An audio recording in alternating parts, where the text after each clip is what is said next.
There was a time when resources seemed endless. But in 2030, the great energy crisis began. With hardly any resources left on our world, global powers created the World Space Agency to look beyond the Earth for answers. The answer was found in helium-3, a powerful isotope discovered in abundance on the Moon. With it, humanity could satisfy its energy demand for decades to come.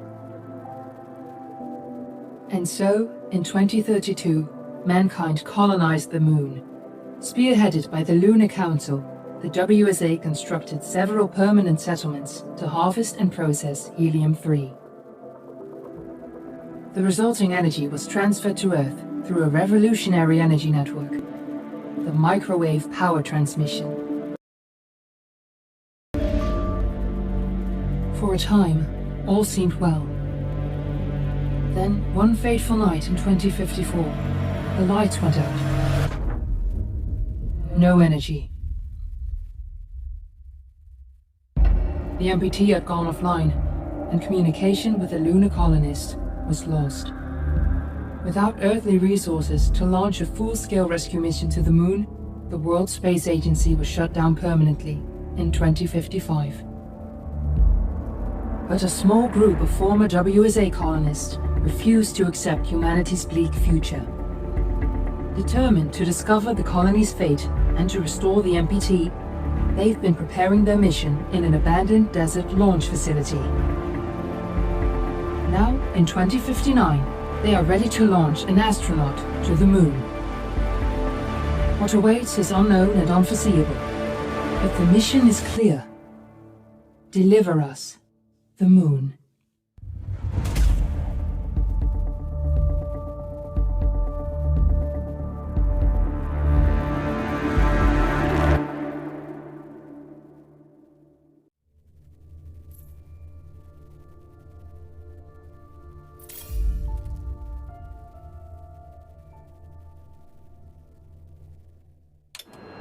Friends and family of the missing lunar colonists gather all around the world tonight in remembrance of the 2054 MPT blackout that resulted in a global power outage and the loss of contact with the lunar colony. The blackout caused global turmoil, which ultimately led to the closure of the World Space Agency 1 year later.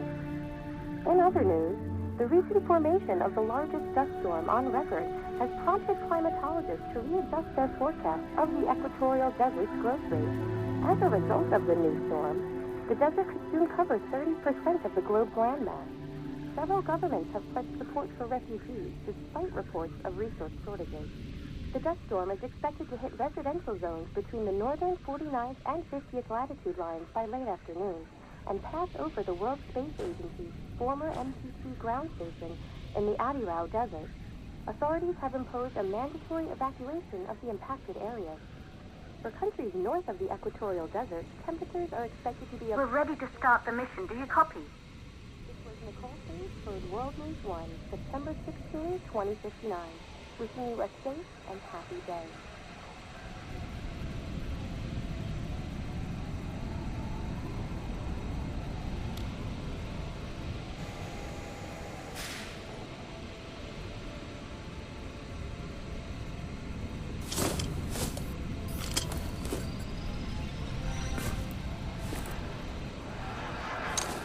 Ground control to Fortuna 1, this is Claire. Please confirm radio contact.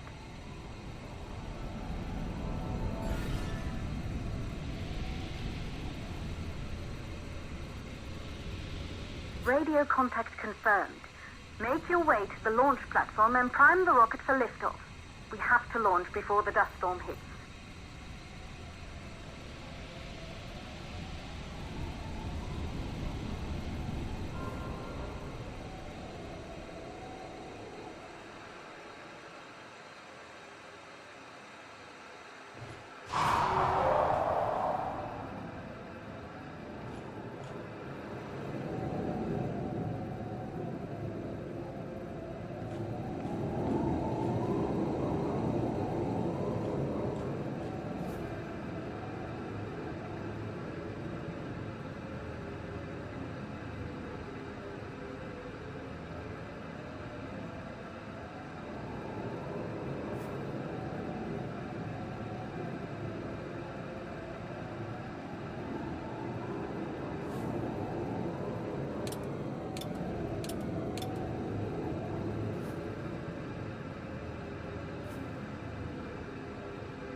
the tourist spies.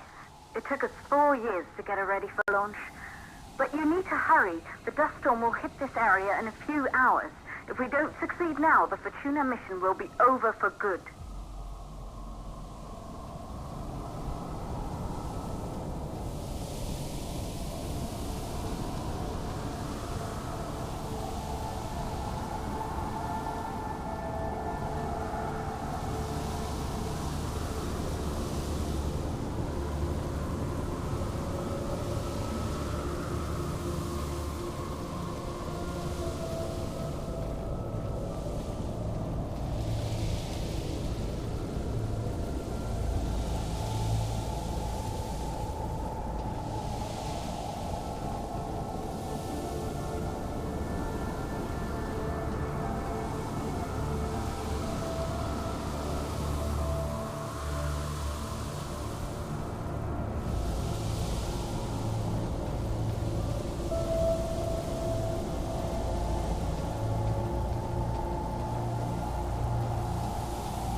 To the facility.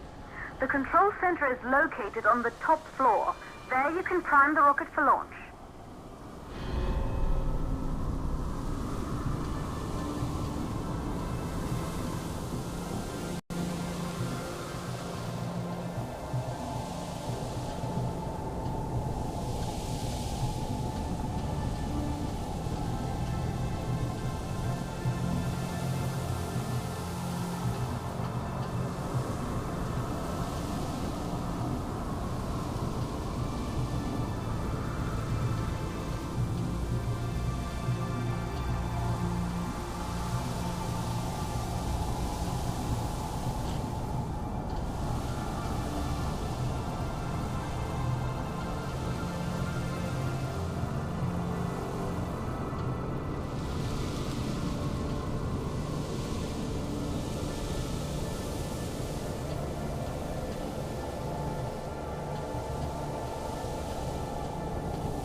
been 5 years since we last received a microwave power transmission from the lunar colony. At first, no one believed it would be possible to transmit energy from the moon back to Earth. But the WSA proved the skeptics wrong. Just like you will, when you get the MPTs back online.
Building once functioned as part of the WSA, but it's been our home for many years now. I still can't believe you'll be leaving here for good soon. The desertification of this whole region won't take long after the storm passes through.